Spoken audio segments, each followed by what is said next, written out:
Oi, gente! Chegamos ao último episódio da temporada Mulheres na Psicanálise do projeto De Frente com Gabi. E esse último episódio tá pra lá de especial. Hoje eu vou conversar com Michele Castro sobre o seu artigo intitulado Fobia, Sintoma ou também Neurose? Publicado pela Toro Editora em 2023, no volume 5 do livro O Psicanalista na Instituição, na Clínica e no laço social e na arte. Ó, esse livro, que inclusive recebi enviado pela própria Michele, que eu amei, veio com dedicatória. Gente, eu amo. Eu não sou fã dos PDFs, eu sou fã de livro físico. Quando vem com dedicatória, para mim, assim, tem um lugarzinho diferente no coração. Michele Castro é psicanalista, supervisora e pesquisadora independente. Participante do grupo de tradução do Índex de Referência dos Seminários de Jacques Lacan, de Henri Crutzen. Inclusive, ele mora em João Pessoa, cidade que eu morei durante muitos anos. Autora de Fobia, Sintoma ou também Neurose, publicado em 2023. A Michelle é uma colega que eu encontrei dentre vários argentinos no grupo de estudos, em um grupo de estudos do Juan, e me acheguei assim para convidar ela para vir conversar com a gente. Eu estou bastante feliz, Michelle, de você fazer parte do projeto. Obrigada por ter aceito o convite. Ah, Gabi, eu estou muito contente de estar aqui com você, né? É interessante porque a gente já comentou antes, dessa nossa característica de circular em diversos ambientes, em diversos grupos, né? E o quanto isso vai trazendo para a gente essa possibilidade de novas conexões. E aqui estamos nós, né, numa conexão feita com escala na Argentina, Maravilha. né, para conversar aqui sobre esse texto, que é um texto que me é muito caro. Muito. Obrigada pelo convite, Ah, Gabi. eu estou bastante feliz de você estar aqui fechando essa temporada Mulheres na Psicanálise do projeto De Frente com Gabi. Muito obrigada. Bom, mostrei aqui o livro, o artigo da Michelle está publicado nesse livro. E, bom, primeiro que eu gostaria de comentar que eu gostei muito do seu artigo, do jeito que você escreve. Eu acho que é uma escrita muito leve. E quando a gente fala em psicanálise, né, às vezes a gente tem alguns textos assim mais áridos, né? O seu texto não tem essa aridez. Isso eu achei muito, muito gostoso de ler e da sua pesquisa, né? Por me permitir ter mais notícias sobre o tema da fobia, que eu acho que não é um tema muito explorado nas pesquisas em psicanálise, né? Então, eu acho que o teu trabalho, a tua escrita, a forma como você dá notícias da tua pesquisa, ela tem um lugar especial mesmo, porque a gente não tem muita coisa publicada sobre fobia, né? Eu acho que quando a gente fala em fobia, logo vem de cara o caso Hans, né? Assim, pelo menos para mim, é uma primeira leitura assim que vem em mente. E é muito interessante observar o que você vai trazer, né? Uma certa confusão, estou chamando de confusão, em torno da definição sobre fobia a partir do teu percurso de pesquisa, né? Que você começa ali trazendo a questão dos glossários, né? Que são os famosos dicionários de psicanálise e você vai fazer esse percurso nos textos freudianos. Eu queria te escutar falar, né, sobre o seu interesse pelo tema da fobia. Se fez a partir do quê? Como é que foi? Como é que foi esse início? Vou pesquisar sobre fobia. Gabi é ótimo, né? Eu queria também comentar algumas coisas que você foi falando aí, né? Dessa escrita leve e tudo mais. Às vezes, para a gente é mais fácil escrever difícil do que escrever fácil. Porque para Hum, escrever fácil, a gente precisa se preocupar, né, em sair daquela linguagem, que é uma linguagem de quem já conhece o tema, para quem fala, para quem já conhece o tema. E eu tenho muito essa característica de escrever como quem fala. Então, quem me conhece e vai lendo os meus textos, o que eu escrevo, fala para mim, Michele, dá para escutar você falando. Porque eu acho que a ideia dos meus textos é que sejam conversas, né? É que sejam essas dinâmicas em que eu vou tentando trazer a coisa de uma forma mais fácil, né? E da onde que veio esse interesse? Foi de um caso clínico. Os meus estudos, eles têm essa característica de serem muito direcionadas à clínica. Eu estudo para a clínica, né? E as minhas questões vêm a partir disso.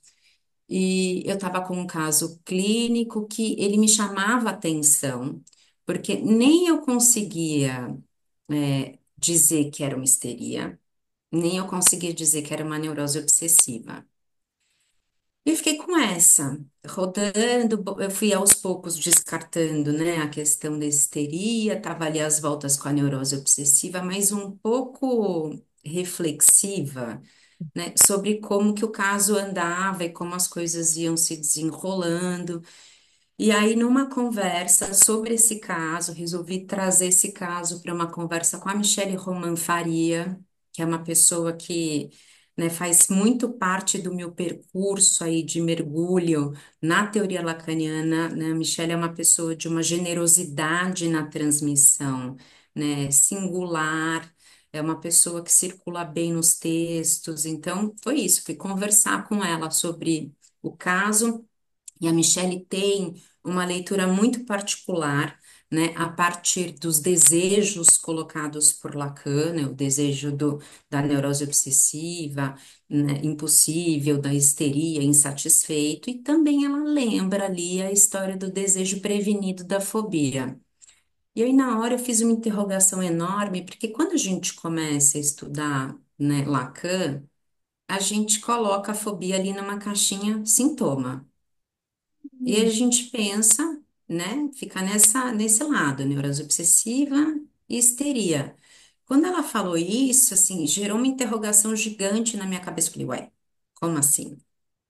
Preciso estudar isso, né? Preciso mergulhar. E aí, daí começa todo esse meu percurso. O que eu resolvi fazer, eu acho que eu tenho essa aproximação clínica, né, entre a teoria lacaniana e a teoria freudiana. E aí eu decidi voltar, e vou começar a estudar lá do começo. Deixa eu ver como é que foi esse percurso em Freud, porque e eu tinha uma pergunta, Gabi, era, em algum momento ele, né, faz essa separação e coloca esses campos da neurose, né, neurose obsessiva, histeria e fobia em degraus diferentes, ele separa uma coisa da outra, ele tira a fobia como uma possibilidade de neurose. E eu fui estudar a partir desse percurso. Então, foi aí que eu mergulhei, né? E tenho mergulhado e continuo estudando muito. Mas você vê, né? Eu digo no começo do texto, eu parto de uma questão clínica lacaniana para estudar o universo Isso, freudiano você fala dessa, isso no texto. né? Exatamente esse é o movimento que eu fiz para fazer esse mergulho no estudo. Então, daí que surge o interesse no assunto. Muito interessante, muito legal. É interessante pensar o como a clínica nos movimenta a continuar pesquisando, lendo, né? Instiga a gente a se aprofundar, às vezes, né, em algum conceito, porque a gente sabe que a gente clinica a partir da teoria, né? O Lacan mesmo vai chamar a atenção da gente para isso, assim, né? O como os conceitos, os fundamentos, a teoria, ela é importante para a gente poder pensar praxis é pensar a partir disso, né? E você é a terceira mulher que vem conversar aqui no programa, no projeto, que cita o nome da Michelle, né? Então, eu acho que a Michelle tem mesmo esse lugar assim muito especial, muito importante, né? Na formação, na transmissão, e uma mulher importante na psicanálise, se a gente pode, né? É, Sem dúvida. Eu acho que a Michelle, assim, ela tem essa característica, né, de uma transmissão, como eu disse antes, assim, muito generosa, mas ela também convida a gente a fazer esses estudos, né? É, esse texto, ele também surge muito por provocação dela, porque o que aconteceu foi que eu comecei a estudar, e aí eu comecei a ter informação, e ela falou, por que que você não escreve sobre isso? Né? Compartilha isso. E a ideia também de estar aqui hoje com você é um pouco isso, porque a gente vai estudando para a clínica e a gente vai se deparando com coisas tão interessantes que às vezes eu fico pensando, poxa, é tão importante compartilhar, É, é tão sim. importante dividir essas descobertas, essas dúvidas, essas coisas, porque é o nosso percurso, né? Nosso percurso de estudo. E eu acho que a Michelle, ela é madrinha de muita gente aí, sabe? Adorei. Nessa. Uhum. Acho que é isso, nome madrinha, eu acho que deu um contorno a isso que eu tenho escutado. Acho que a Luciana comentou, a Mariana Cone e agora você. Bem interessante.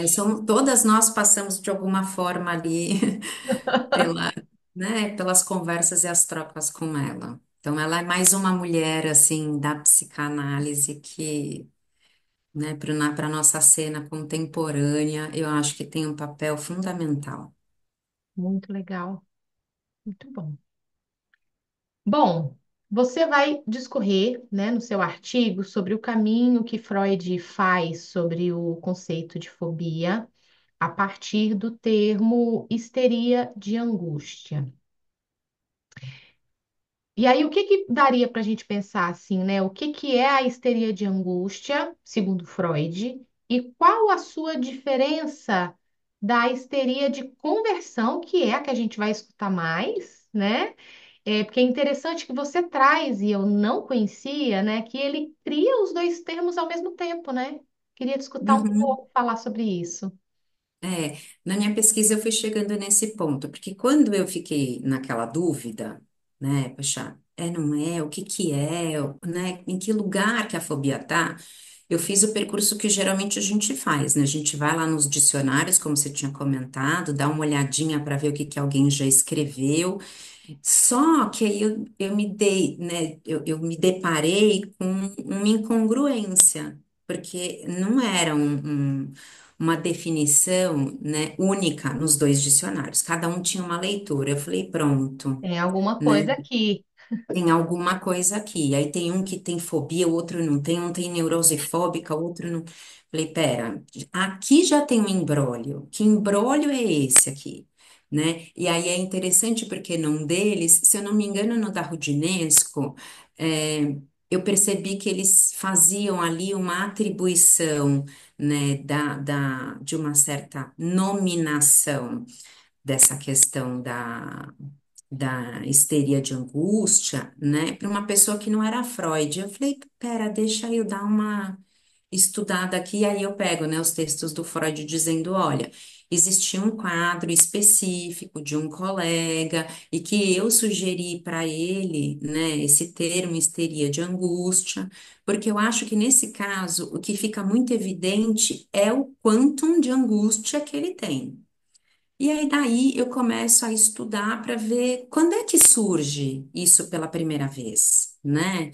Em que momento que ele fala disso pela primeira vez, né? Então ele faz essa sugestão desse nome para esse colega, né? E aí depois, na hora em que ele faz isso, o que que automaticamente acontece? Antes só existia histeria. Hum. Histeria não precisava nomear de outra forma, porque era histeria e a característica da histeria era a conversão. Está determinado, tem um campo. Quando ele sugere, né, essa outra possibilidade, porque ele vai chegando à conclusão de que o mecanismo do que acontece na histeria, né, de conversão e na histeria de angústia, ele é muito próximo. Então, ele vai praticamente igualzinho na hipótese freudiana lá de 1908, lá no comecinho, o que ele chega à conclusão é assim, no finalzinho desse percurso aqui, dessa construção neurótica, de um lado você tem algo, né, que resulta numa conversão, e do outro você tem uma angústia que fica livre, solta. É isso que diferencia uma da outra. Então, quando ele precisa nomear essa histeria de angústia, ele começa a falar, né, da histeria de conversão. Então, a grande diferença é o resultado final que esse mecanismo de defesa teria naquele momento, né? E aí, só fazendo um parênteses desse caso que eu comentei com você, que eu levei para essa conversa com a Michelle, né? O que ficava muito evidente era exatamente esse estado angustiado, era um estado angustiado, muito, né? E se falava assim, "Putz, mas não é só a angústia, né? Que quando a gente pensa ali na crise de angústia, a gente está falando de um momento delimitado, né? Um certo, né? Você tem ali o que a gente ouve as pessoas dizerem, uma crise de angústia e passa, mas você tem uma pessoa que está o tempo todo muito angustiada, né? E é interessante porque o que Freud destaca ali é essa questão de que tem aqui algo que sobra, que é essa angústia que não está colada em nada. Esse é o quadro que ele levanta ali, né? E que permite a ele fazer essa denominação de histeria de angústia. Só que Angústia. o que acontece na obra dele ao longo do tempo, né? E que eu acho que é aí que a gente, Freud ajuda e atrapalha a gente. Eu vou dizendo isso no texto, né? Tem horas Aham. que ele ajuda, tem horas que ele atrapalha. Ele mesmo faz a gente bater com a cabeça na parede, né, Gabi? E aí uma coisa que eu acho que é interessante é que ele vai fazendo esse uso de histeria de angústia, fobia, histeria de angústia, fobia, histeria de angústia e fobia, até uma hora em que ele começa fobia, fobia, fobia, fobia, fobia. E aí, a parte curiosa do estudo era, tá bom, mas na hora em que ele faz essa mudança de falar de histeria de angústia para falar de fobia, ele tá falando só do sintoma, e aí eu vou pesquisando e procurando ao longo da obra para ir fazer uma hipótese no final do texto. Muito legal, muito legal. E você vai mesmo assim, você vai carregando a gente na mão e fazendo a gente entender justamente esse percurso que o Freud vai fazendo, né? É bem interessante pensar, né? Essa construção do conceito, né? Que o Freud vai fazendo.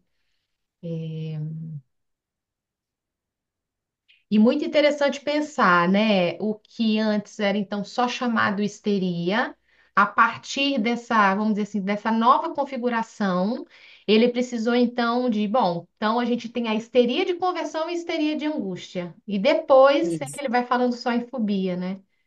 Muito. Isso, ele precisa, porque o que ele está se questionando ali é com relação ao mecanismo, né? Então ele fala, esse mecanismo aqui, ele é muito parecido com esse que eu via e que tinha uma conversão. Poxa, esse mecanismo aqui no final, né? Não Nessa vai ter esse época, ele diz que resultado. tem, ele diz que tem uma angústia que fica livre ali, né? E aí é aí que entra então a questão do objeto para se fixar, por conta dessa angústia que fica livre ou não? Eu acho que dá para dizer que sim, só que o que acontece é que depois, quando ele vai fazer lá em 1926, né, já mais lá para frente, ele tem uma outra teoria sobre a questão da angústia. Porque aqui nesse momento, a angústia ela é resultado de uma operação, Hum, né? Ele é o resultado final. E hum, lá para frente, ele vai dizer assim, na verdade, não, a angústia é o motor do recalque. Então, hum, ele faz esse giro, né, nesse estudo dele ao longo do tempo para fazer essa movimentação, né? E ele faz, ele vai seguindo ao longo do tempo, né? Ele parte ali do caso Hans e de algumas primeiras hipóteses, mas ele continua, estudando essa questão da angústia, né? E até o momento em que ele se dá conta disso. Então, aí tem um giro com relação à questão, né, da angústia, ele localiza melhor o tempo em que a angústia acontece. Aí é a angústia, né, de castração, que ele localiza ali bem localizadinho. bem interessante, bem interessante. Bom, eu fui seguindo o seu raciocínio, né, do Tá. texto. Como eu disse, assim, eu senti que você estava assim, você estava pegando a minha mão, vamos, Gabriela, vamos aqui no texto. Mas esse é o caminho, né? Eu segui o seu raciocínio a partir do pequeno Hans, que você vai trazer na nota de rodapé, lá na página 61, né? Vai pegar. Isso, na página 61. Você vai no tópico o que é a histeria de angústia, né? Você vai começar a trazer essa discussão. E aí, é nesse momento, você vai trazer o caso Hans para ir pensando essa questão. E aí, na nota de rodapé, você escreve o seguinte. Eu achei maravilhosa essa nota. Essa recusa de Hans com a ausência do faz pipi em Hannah me faz pensar no mecanismo da Verloine, falei certo? Superloion. Na perversão e na assertiva de Lacan, de que a fobia é uma placa giratória que gira para as ordens da neurose obsessiva e da histeria, e que faz a junção com a estrutura da perversão. Eu fiquei, nossa, faz a junção com a estrutura da perversão. Talvez isso possa ser tema de um outro artigo, quem sabe. Eu já estou esperando esse artigo, né? A fobia em Lacan, o como é que ele vai desdobrar isso, já estou esperando. Eu já sou a primeira a comprar. É, Já pode lançar que eu vou comprar esse livro. você sabe, Gabi, é uma frase, mas tem tanta coisa nela, né? Tem muita coisa nela, porque uma das coisas que eu brinco com as pessoas, assim, que a fobia, ela tem um epitáfio, que é exatamente essa frase aqui, quando o Lacan diz, né? Que ele fala que a fobia não deve ser entendida como uma entidade clínica, mas como uma placa giratória que gira mais comumente entre a histeria, a neurose obsessiva e a perversão. Quando ele faz essa fala, assim, né, é interessante, e isso eu acho, Gabi, que é uma das coisas, assim, que me coloca numa posição e que eu acho interessante, que é de extremo desconforto, que é quando a gente usa, né, o Lacan como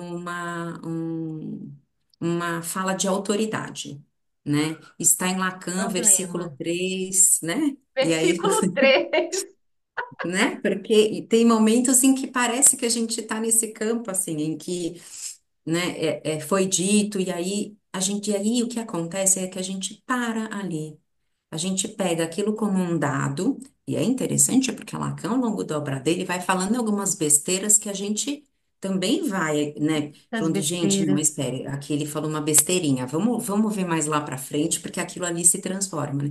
Mas essa é uma frase que faz com que, eu gosto muito a Michelle, ela faz uma analogia, que ela diz assim, que às vezes tem uma piada, né, que tem uma pessoa andando com um carro na contramão, e aí, de repente, ele tá com o rádio ligado e a pessoa no rádio fala assim: olha, prestem atenção, porque na estrada tal tem uma pessoa que tá andando na contramão. E o motorista fala assim: uma não, várias, né? Porque ele não se dá conta de que ele é quem tá na contramão da história. É interessante porque essa frase, em muitos momentos, faz com que qualquer possibilidade de conversa sobre a fobia pare ali. Pare ali. Ali né, e eu tenho um outro texto que eu estou escrevendo que eu também começo assim, eu coloco essa frase e diz aqui, esse aqui é o epitáfio da possibilidade da fobia ser repensada como qualquer outra coisa. E o que ele vai dizer, né, nesse momento, nessa frase, e a leitura que eu tenho feito, eu gosto de falar tenho feito, porque eu tenho estudado. E quanto mais eu estudo, né, essas peças desse tabuleiro vão se mexendo e vão se recolocando num lugar outro daquele que estava antes, né? Não tem um texto que eu não leia que não recoloque as peças em outro lugar. Uhum.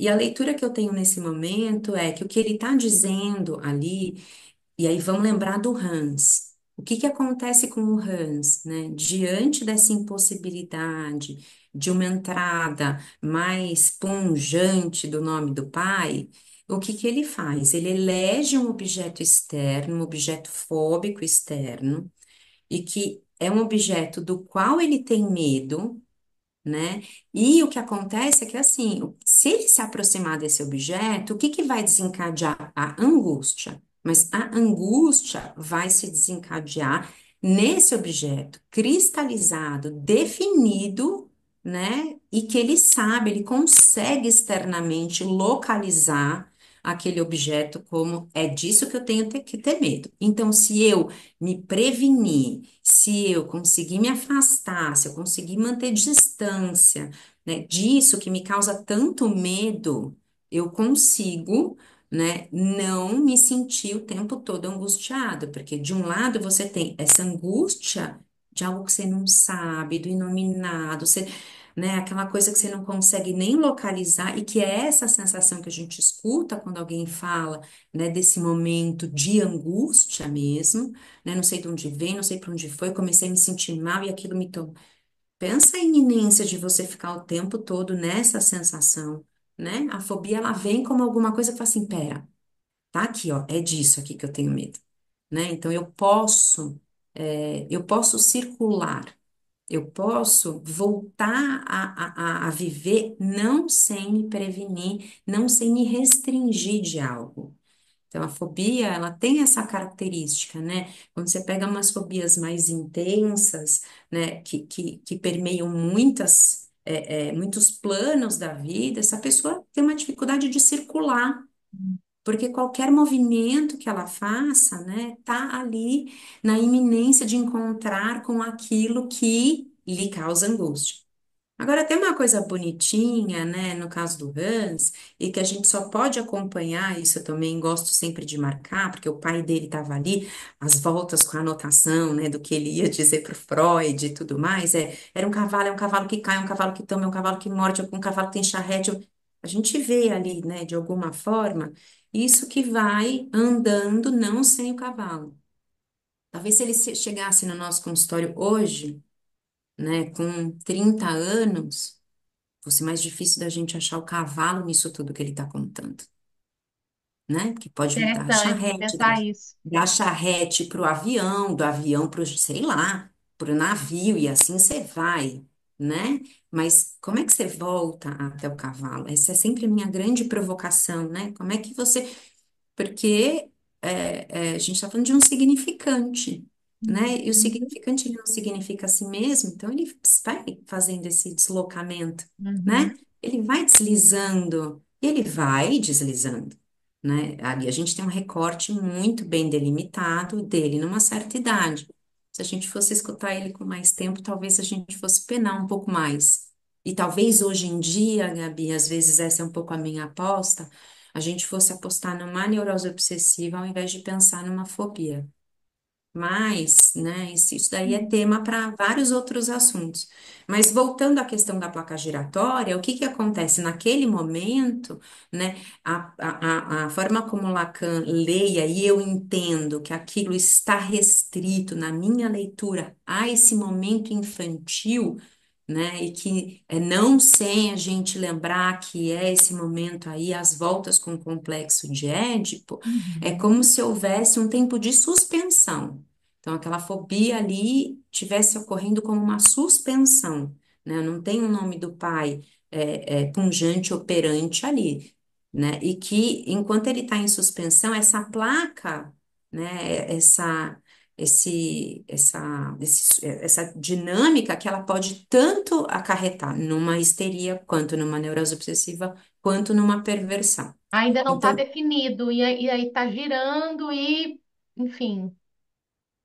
poderia, né? Essa é a Aham. leitura. Eu já ouvi, né? Eu já vi uma leitura de que, não, na verdade, essa placa giratória, ela está o tempo todo em funcionamento, e aí, dependendo do que acontece, né? Tem no momento que tem uma posição um pouco mais histérica, um pouco mais obsessiva, um pouco mais. Ixi, mas aí é muita coisa, né? Mas minha É. leitura é essa. Então, o que Lacan diz, né, no seminário 16, quando ele diz dessa frase, ele diz desse enquadre. E é interessante porque no seminário 4 Lacan tá às voltas com o quê? Com a perversão e com a fobia, com a perversão e com a fobia, com a perversão e com a fobia. De No um lado, 4, você. o seminário No 4. 4. No 4. E aí, o que você vai observando, e aí é a minha provocação, né? Poxa, de um lado você tem um significante, né? Do cavalo. Do outro lado, você tem o brilho no nariz. É Uhum. legal ver isso aqui, né? O brilho no nariz e o cavalo desse lado. A aposta é que do lado da perversão, o brilho no nariz, ele se perpetua, né? E no caso da fobia, tem aí essa possibilidade de ser um tempo de passagem para alguma outra possibilidade. Mas é uma leitura, na minha forma de ver, né, de um sintoma fóbico, né, nesse momento ali onde a criança está às voltas com o complexo de Édipo e essa grande questão que é quase, né, eu sou homem, sou mulher, na posição das Uhum. tábuas Da da sexuação, sexuação. né, nas fórmulas, né, tô de que lado aqui? É com isso que ele está às voltas ali. E Freud observa exatamente por que que Freud vai fazendo essa aposta de que a gente está no campo da neurose. Porque o que Freud vai vendo é essa questão também, né, com isso que é da ordem da sexualidade. Então, temos Interessante um de ponto. pensar. Mulher, escreve, escreve, e depois a gente vai conversar de novo aqui sobre essa nova escrita a partir de Lacan. É Muito bem legal, né? interessante de pensar, né, essas construções teóricas. Muito interessante. Já fiquei com vontade de ir no 4 agora. Vai lá, você vai ver, ele é muito rico. Bom, você também comenta a partir do texto A Repressão, de 1915, de Freud, né? Que na histeria de angústia aí eu vou trazer exatamente uma citação que está lá na página 65. Eu gosto mesmo de tentar ser fiel ao texto. Deixa eu ver se está aqui, fobia. Tá bem no meio, no meiozinho. Saímos de 1913. E aí lá você fala assim, né, que na histeria de angústia por meio de um deslocamento, um substituto para a parte ideativa, para fazer a função de objeto de angústia, enquanto a parte quantitativa da libido converte-se em angústia. Para evitar o desencadeamento dessa angústia, uma segunda fase é necessária. Ela consiste numa tentativa de fuga, uma escapatória para evitar o desprazer, o que seria a instalação da fobia. Achei interessantíssimo, né? Que aí a Porque a gente vê fobia, ela vai tendo essa função, né, Gabi, que eu tinha comentado um pouquinho antes, que ela é assim, eu preciso localizar o que que é que eu vou escolher alguma coisa, né, disso daqui eu vou ter medo, e é nesse ponto que eu vou angustiar. Então, a fobia, ela vai fazendo essa função de não deixar a angústia livre, solta, que esse estado angustiado, né, é um estado assim que consome demais, né? Uhum. Então, de alguma forma, é quando a gente pensa, né, uma obsessão, ela também tem essa função ali de minimamente localizar uma forma de eu conseguir dar conta de algo, né, para não me ver nessa posição angustiada. A conversão, a mesma coisa. Diante de uma situação. Diante de uma situação, você tem, né, o representante, você tem, né, o afeto, o que acontece é que você tem uma conversão no corpo, e aí você segue com aquela conversão. Então, a fobia, de alguma forma, é um sintoma importante porque ajuda a localizar, né, aonde é que eu vou angustiar. E isso me permite viver a minha vida. Então, por isso que tem esse, né, isso que ele chama de Deslocamento. deslocamento. Achei muito interessante essa questão do deslocamento como operação e o objeto entrando em cena como essa localização, né? Isso, Tá aqui nesse objeto. isso. E Muito você sabe, Gabi, que tem umas coisas interessantes assim, mas eu não quero atravessar o que a gente estava para conversar, mas que é interessante, que eu tinha comentado com você, né, disso, de que se a gente não tem uma fobia muito tradicional, a cobra, barato, o avião, sair na rua, a gente tem muita dificuldade de escutar uma fobia, de pensar de minimamente, de ter essa hipótese, encontrar. né? E assim, e eu gosto de lembrar que no seminário 4 o Lacan vai trazer um caso, que é um caso da Ruth Leibovitch, de um paciente que ela está atendendo, e que, de forma geral, assim, o que que ele tem? Ele tem um medo de ser grande demais, ele é uma pessoa que já não circula, né, não trabalha, está mais em casa, a namorada dele é alguém ali que a mãe providencia, né? Ele fica ali num embotamento, nessa coisa, né? Quase que uma vida ali meio parada e tudo mais. O quadro que a Ruth encontra é esse. O que que acontece? Num sonho repetido, num sonho de angústia, aparece esse objeto fobígeno que é um homem de armadura segurando um vidro de inseticida. Hum, Ela localiza o objeto fóbico pelo sonho. Não é que interessante. ele chega e fala assim: olha, sabe o que que é? Eu tenho muito medo de homem de armadura. Não é Não, assim que acontece. não, não. A gente às vezes fica pensando, né? Até por isso que você falou, é muito difícil você achar, né, material para estudar a fobia.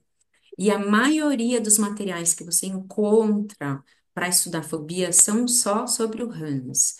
O Hans é o caso que a gente tem mais detalhado. Mas o que me interessa continuar minha pesquisa é como é que isso se apresenta nos adultos que chegam na minha clínica, né? Como é que eu posso escutar? Porque o Felipe Telles tem uma frase que eu adoro, que ele fala assim, a gente estuda para escutar melhor. É É isso. exatamente isso. É exato, a gente só consegue estudar, né? A gente só consegue escutar uma neurose obsessiva se a gente estudou a neurose obsessiva e localiza a neurose obsessiva, senão tudo é histeria. A gente só consegue localizar uma fobia se a gente estuda bem a fobia, e aí por isso a gente consegue localizar uma fobia. Então, eu acho esse caso, ele para mim, assim, enquanto de um lado todo mundo usa o argumento do seminário 16, que é uma placa giratória, quando eu quero, né? Quando eu quero fazer pensar, eu falo assim, tá, mas vamos pensar nisso aqui, vamos pensar nessa construção. Então, eu tenho, né, por mim que a gente não tem podido escutar algumas fobias.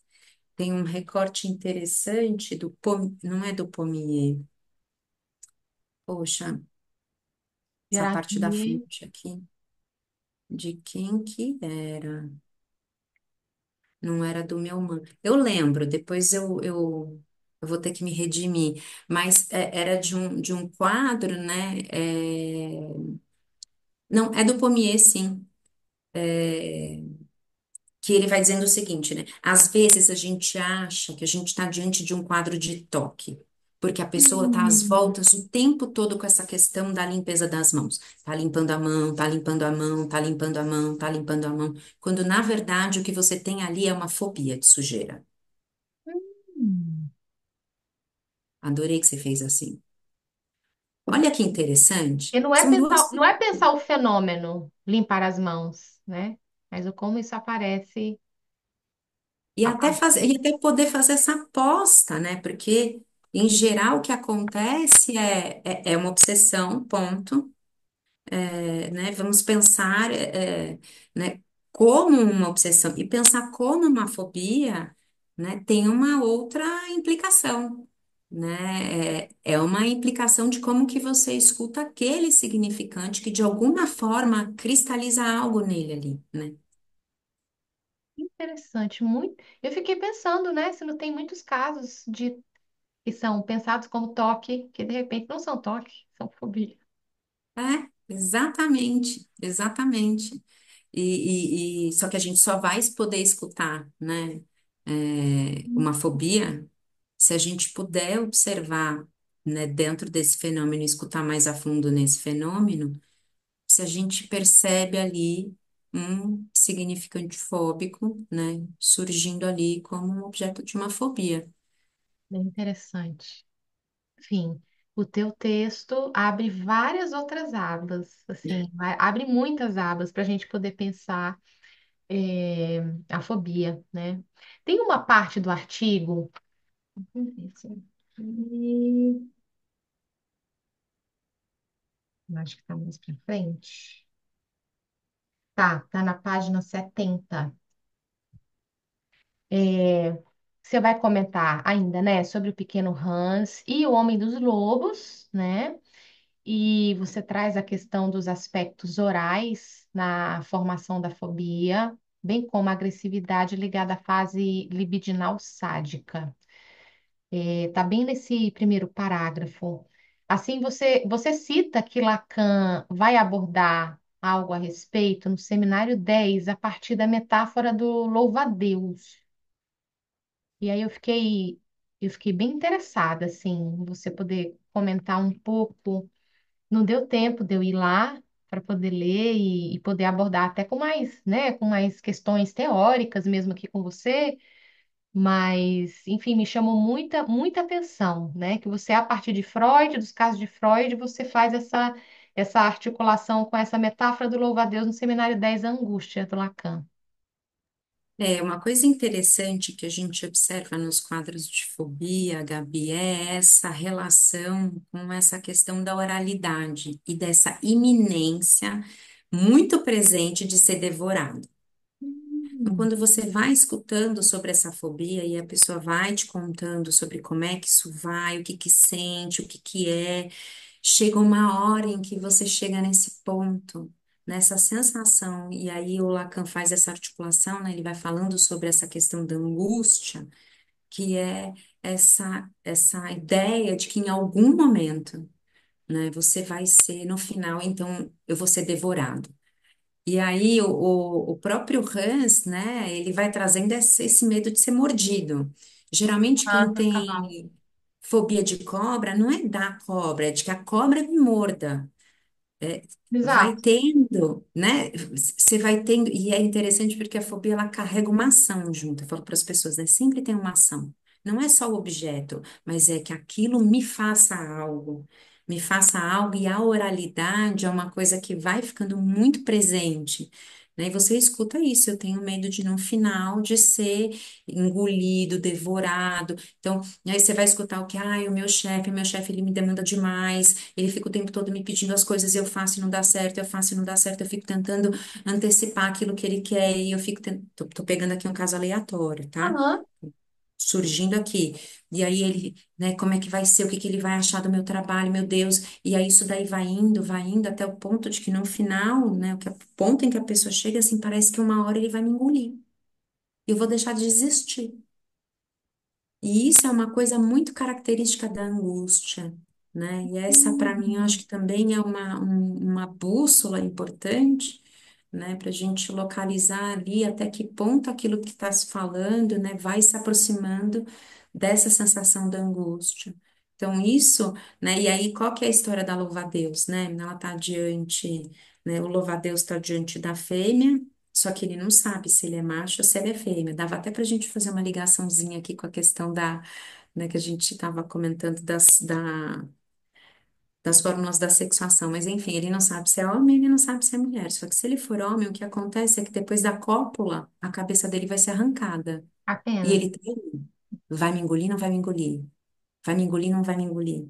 Então, isso também é uma coisa que a gente escuta, né, seja na ação que está implícita, né, nessa dinâmica fóbica, que é isso, o cavalo vai me morder, a cobra vai me picar, o jacaré vai me morder, né, e essa coisa dessas bocas. Tem um momento em que eu vou tentar fazer essa articulação, mas sem conseguir trazer a referência aqui certinha, né? Mas que o Lacan vai dizendo que, de alguma forma, essa, essa relação, né, com uma castração bem posicionada ali, é como se colocasse um toco na boca do jacaré e o jacaré não pudesse morder.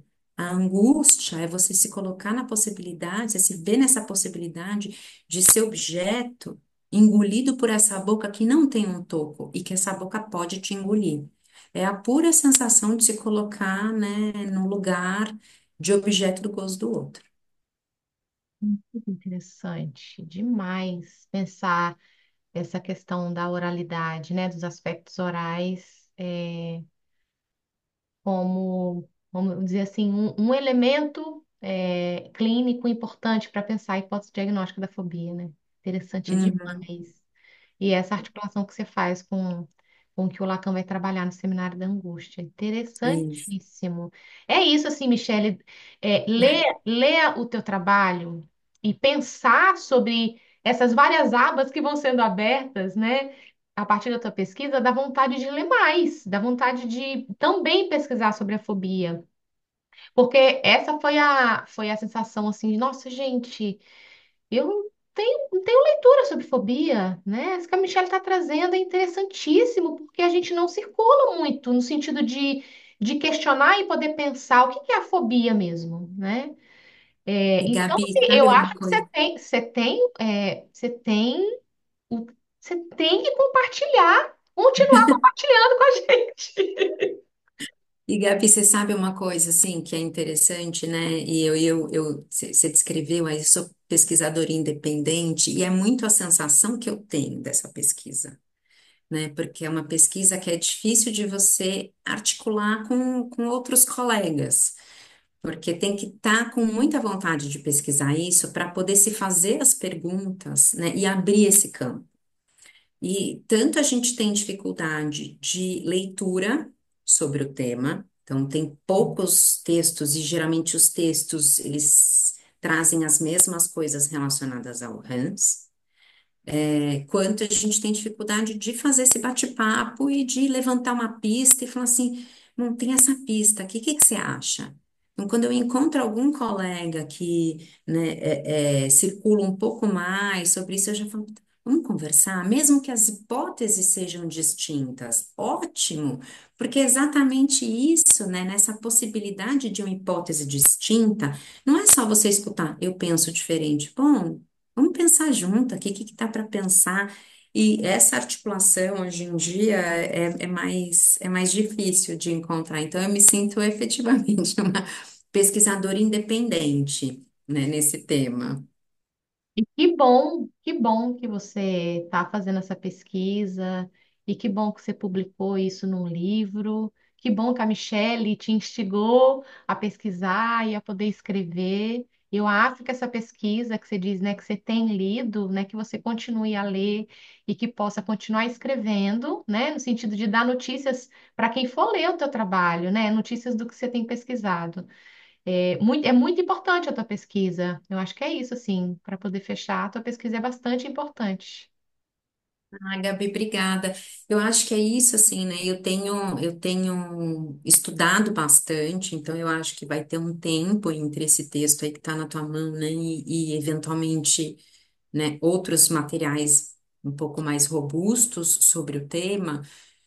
Porque eu tenho procurado, né, de outros lugares, outras referências sobre o tema, né, eu tenho buscado materiais de fora também, e aí, né, para pensar essa articulação, eu tenho também pensado bastante sobre a questão dos nós, né, de que forma que a gente pode fazer essa articulação, né, entre a fobia e os nós, porque é aquele momento em que Lacan, né, já mais para frente, coloca.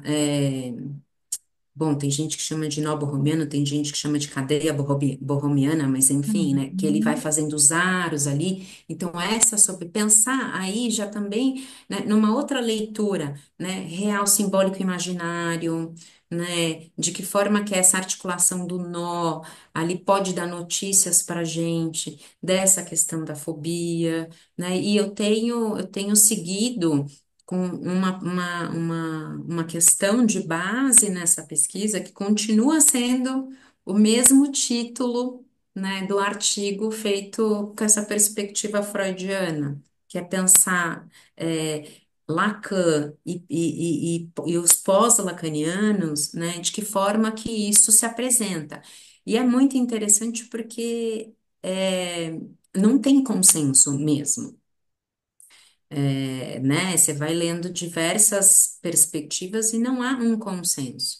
Mas, apesar de não haver, um consenso entre nós, eu acho que o importante é que a gente possa, nos nossos estudos e nas nossas pesquisas, né, ter as informações necessárias para poder escutar bem.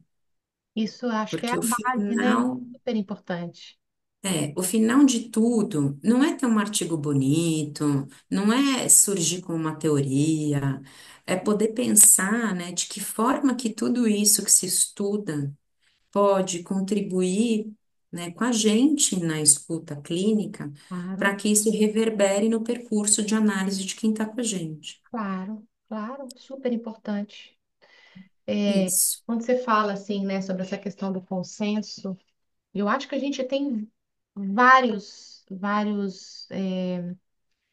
perspectivas que não têm consenso na psicanálise. Eu fiquei pensando, por exemplo, em outra, que é a questão do autismo, que a gente também vai encontrar várias perspectivas de leitura sobre o que é o autismo, né? Por exemplo, pensar a hipótese diagnóstica, enfim, só.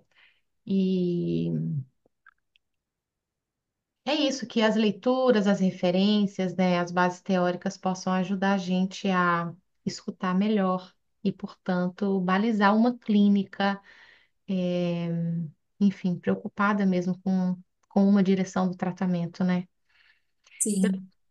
Eu estou me lembrando aqui, para tentar fechar e a gente fazer um bate-bola, um jogo rápido, né, que eu sempre Tá. faço no final de cada episódio, do que a gente estava conversando no início, antes de entrar aqui, começar a gravar. Hum. Que você conta que você começou como psicanalista, né? E aí foi pesquisando e depois foi fazer psicologia. E aí a primeira pergunta que eu montei aqui no roteiro para te fazer é: por que psicanálise? Olha, Gabi,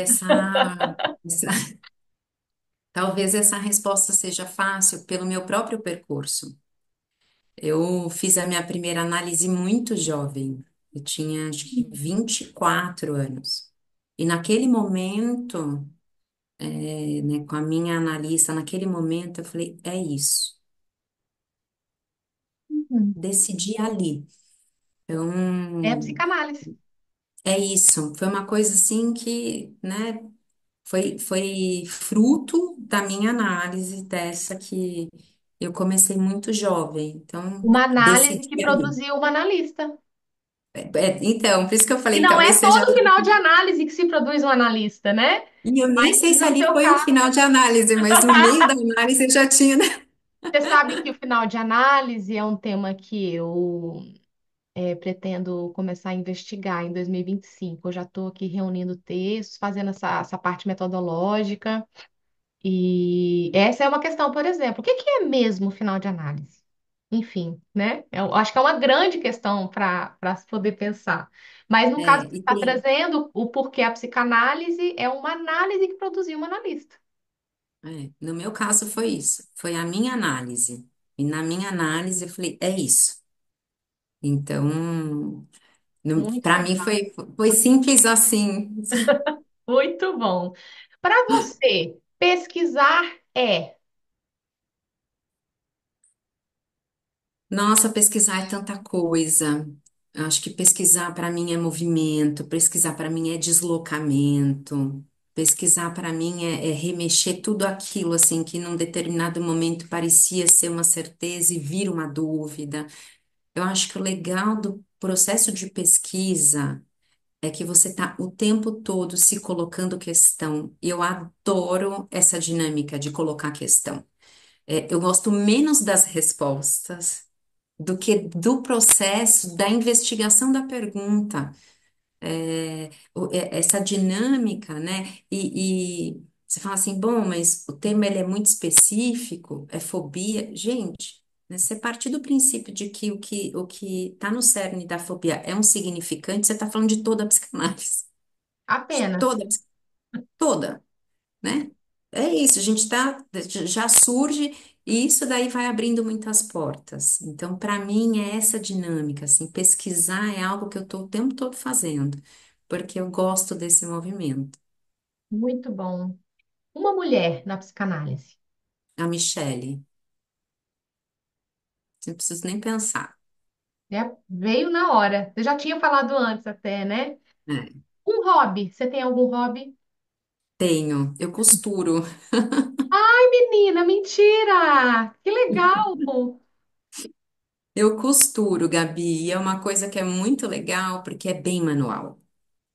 Isso. Então, é uma coisa assim que, né, te consome, e tem os pontos, tem as linhas, tem os nós, tem essa dinâmica com o tecido, né, aquilo que no final você. E assim, eu costuro, eu falo para as pessoas, eu costuro para dar as coisas de presente. Nossa, que Então, quando eu legal! tenho tempo, aí eu fico lá, costuro, não sei o quê, nananã, embrulho e dou para alguém. Então, é sempre alguma coisa ali que aquela produção ali, ela é pensada, né? Então, eu escolho, falando, dessa vez é a minha sobrinha, dessa vez é o meu primo, dessa vez é a minha sogra, enfim. Eu vou nas minhas filhas, eu vou escolhendo alguma coisa ali e fico. E para mim é muito, muito bacana porque esvazia a minha cabeça. Eu tô ali só com a máquina, as linhas, as agulhas, as tesouras, os tecidos, os moldes e fazendo uma produção. Que legal. Você me fez me lembrar dos meus 15 anos em que eu decidi que queria costurar. E fui fazer um curso de corte e costura na minha cidade, no interior de Minas. E eu comecei a produzir minhas próprias roupas. Então, tudo que eu vestia era o que eu costurava. E depois isso Uhum. se perdeu. Deu até pena agora. Quem sabe eu volte a costurar. Nossa, Nossa, eu é. adorava, amava. Minha mãe costurava, minha avó costurava. Então, tem toda uma cadeia assim, simbólica bem interessante para pensar. Eu acho que a costura ela me traz assim uma leveza, né?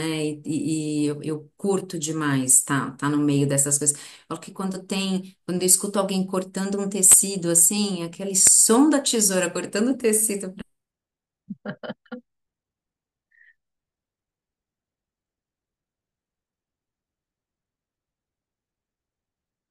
E agora? Fui eu que pausei ou foi a Michele?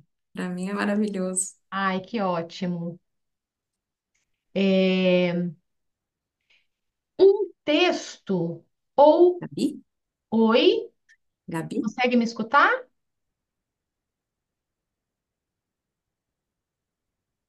Consegue me escutar? Oi, tô te ouvindo. Agora, voltamos. Cons- Foi alguma conexão de internet que vou até ver aqui. Consigo, tô te ouvindo. Ah, Hum. perfeito. Um texto ou um livro que você considera muito importante? Você sabe que eu li um livro de uma autora coreana que eu adorei, porque ele me fez pensar sobre a questão da transgeracionalidade, que é Hum. alguma coisa que a gente fala muito pouco, mas que eu acho que é muito importante na clínica, né? Isso que numa determinada geração tem uma decisão de algo e o quanto que aquilo ali reverbera em todas as outras. Era para ser um livro de romance, mas a gente já vai escutando outras coisas, né, Gabi? Ele chama Patinco. Nossa, que interessante. Ele é assim, é um livro. E eu tinha lido o livro e depois eu descobri que virou uma série, eu acho que na Apple TV. Mas O eu mesmo acho que ler o título, livro, não? o mesmo título. Vou Ler o procurar. livro, eu acho que foi um livro recente que eu li, mas delicioso nesse sentido, assim, me ajudou a pensar essas questões da transgeracionalidade por meio daquela escrita. Que legal, muito legal. O que que você diria para quem está iniciando na psicanálise, para a gente poder fechar? Eu diria assim, vou fazer um paralelo, né? Um colega me contou que ele tá, né? Eles vão ter trigêmeos. E aí ele perguntou para mim, o que que você me diria sobre essa experiência, né? Porque eu tenho gêmeas. Você tem gêmeas? Tenho. Que lindo! E aí eu disse para ele assim, depois, quando passar um tempo, você vai se dar conta de que você conseguiu fazer muito mais coisa do que você imaginava no começo. Então, assim, Hum. segue. Lá na frente é que você vai descobrir o que que foi possível fazer e o quanto que aquilo ali foi, né, mais bacana, mais interessante do que você imaginava. Eu acho que quando alguém vai começar, ainda mais quando a gente pensa no nosso universo, assim que a gente estuda Lacan, né, tem muita gente que desiste antes de começar Verdade. porque é um terreno árido, né? É um terreno árido e nem todo mundo consegue ter acesso a uma possibilidade de transmissão que te faça seguir nesse caminho, né? E um colega também dizia para mim assim: vai indo, uma hora quando se der conta, você está entendendo. Eu acho que assim, sabe, o nosso percurso ele é um percurso de você ir indo, ir fazendo, ir Uhum. descobrindo, né? Eu acho que é no próprio percurso da nossa experiência que a gente vai fazendo a psicanálise. Então, diria vai, Só vai. só vai. Michele, agradecer a tua contribuição, poder compartilhar um pouco da tua pesquisa aqui com a gente, participando desse último episódio dessa temporada que foi dedicada a conversar com mulheres, analistas, pesquisadoras. E estou bastante feliz de ter você aqui hoje. Muito obrigada. Gabi, eu agradeço imensamente o convite, muito. Foi uma delícia conversar com você. Você é uma anfitriã maravilhosa, né? Muito gostoso falar com você, né? Você faz a gente pensar. Eu acho que as suas perguntas são interessantes, né? Faz a gente voltar naquilo que a gente já, né? Eu nem lembrava que eu já tinha prometido aquele texto lá. Agora eu vou ter que me haver com isso. E eu agradeço demais estar aqui com você, ter feito parte, né, das mulheres aí também de frente com a Gabi, e desejo que você traga mais coisas para a gente no ano que vem, né, mais temas interessantes, é muito legal de escutar. Obrigada, Michele. Bom, espero que não seja a primeira, mas que tenham outros encontros, que a gente possa continuar trocando. Você já me demandou de escrever aqui, eu vou ter que fazer para poder. Ou seja, haverá um outro encontro aqui, a gente só não sabe Sim, quando, mas haverá. A gente já está sim, prometendo, a já gente já está prometi. muito bom. E se der certo, te espero aqui em Maceió ano que vem, para aquele encontro de psicanálise que a gente estava conversando. Ah, sem dúvida. A gente vai também aproveitar para tricotar Isso, ou costurar. muito! Brigadão, um beijo, pessoal. Até 2025. Beijo. Tchau. Tchau, tchau.